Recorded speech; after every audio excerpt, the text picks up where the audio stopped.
Ngeri buah si malakama Israel, perlawanan tepi barat berkobar saat petempur Gaza masih menyala.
Pakar militer dan ahli strategi perang asal Yordania, Mayor Jenderal Fayez Al-Duairi memberikan analisisnya terkait situasi pertempuran di jalur Gaza antara milisi perlawanan Palestina dan pasukan Israel, IDF.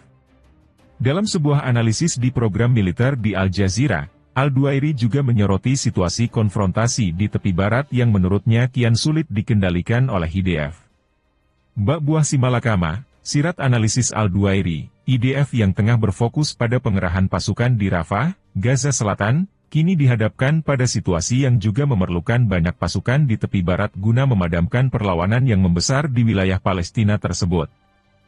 Al-Duairi mengatakan kalau operasi militer IDF di kota Rafah, selatan jalur Gaza, masih merupakan bagian dari perang tahap pertama, di mana pasukan infanteri IDF dengan sokongan artileri darat dan udara merangsek dan memburu lokasi target kantung-kantung milisi perlawanan Palestina. Orang-orang berjalan di tengah puing-puing bangunan yang hancur akibat pemboman Israel di Khan Yunis, di jalur Gaza Selatan pada 16 April 2024, saat pertempuran berlanjut antara Israel dan kelompok militan Palestina Hamas. STR, AFP.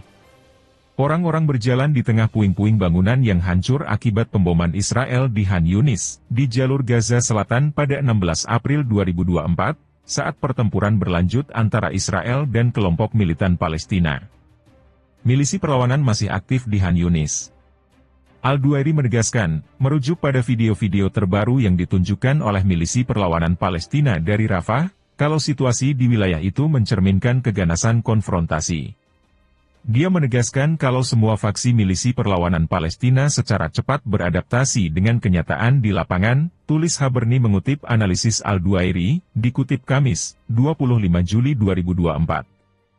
Dia mengatakan, pola adaptasi milisi perlawanan Palestina ini tercermin dalam sifat operasi, yang mencerminkan penghematan kekuatan dan tenaga karena rentang waktu pertempuran tidak diketahui, dengan kemungkinan kerugian terbesar ditanggung oleh pihak IDF.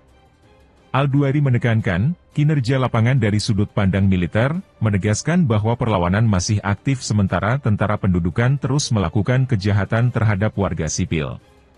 Mengenai operasi militer IDF di Khan Yunis, Al-Duairi mengatakan, tentara pendudukan IDF harus menggabungkan Brigade Lapis Baja ke-7 ke Divisi ke-98 yang beroperasi di kota tersebut.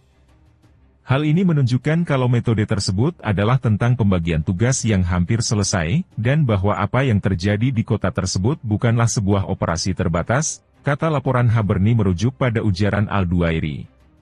Dua perang besar di hidung Israel. Mengomentari penyergapan, kompleks yang dilakukan oleh kelompok perlawanan Palestina di desa Al-Matula dekat Jenin di tepi barat, pakar militer tersebut mengatakan kalau operasi tersebut sangat rumit dan mencerminkan gambaran akurat tentang apa yang akan dilakukan oleh pasukan pendudukan. Operasi penyergapan berstatus kompleks, lazimnya melibatkan sejumlah penyerangan yang saling terkait, biasa didahului oleh serangan pancingan atau jebakan untuk kemudian membombardir pasukan lawan yang datang membantu. Secara komprehensif, IDF benar-benar dihadapkan pada dua front pertempuran besar di depan hidung mereka. Saat para milisi perlawanan Palestina di jalur Gaza belum tidak bisa benar-benar dihancurkan, gerakan perlawanan yang membesar malah muncul di tepi barat yang tadinya cenderung tunduk pada aturan ketat pendudukan. Pasukan Pendudukan Israel, IDF, mengevakuasi rekan mereka yang terluka. Pasukan Pendudukan Israel, IDF, mengevakuasi rekan mereka yang terluka. Haberni Al-Duari menekankan kalau operasi khusus ini dari faksi-faksi milisi perlawanan Palestina memerlukan ruang operasi bersama untuk mengembangkan rencana secara terpusat dan melaksanakannya secara baik. Hal itu dengan mempertimbangkan bahwa operasi tersebut bersifat bertahap tetapi terkendali dengan cara yang konsisten dengan kemungkinan konfrontasi yang berkepanjangan, kata Al-Duari.